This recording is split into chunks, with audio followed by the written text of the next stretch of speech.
In this final section, we'll talk about periodic maintenance best practices. I'll show you what you can do on an ongoing basis to help prevent any outages in the future. So, after an outage occurs, one of the first things you should do is copy your event logs. This will help to avoid them being accidentally purged or cleared in the future. You'll also want to copy and compress your memory dump to a different location, as this will prevent it from being overwritten.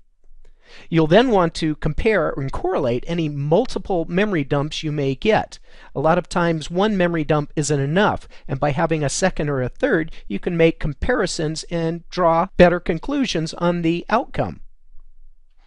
Finally, you'll want to save your configuration details once again with MS Info 32 so you can make any correlations with your baseline configuration. And as a special note, anytime you upgrade the operating system, you'll want to consider a few things to do as well.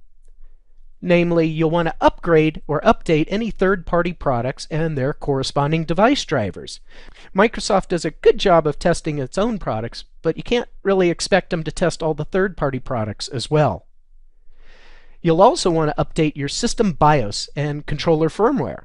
This may result in very erratic crashes if you have an out-of-date BIOS. Finally, you'll want to reestablish your performance baseline and capture your configuration again, so you're ready to troubleshoot any issues in the future.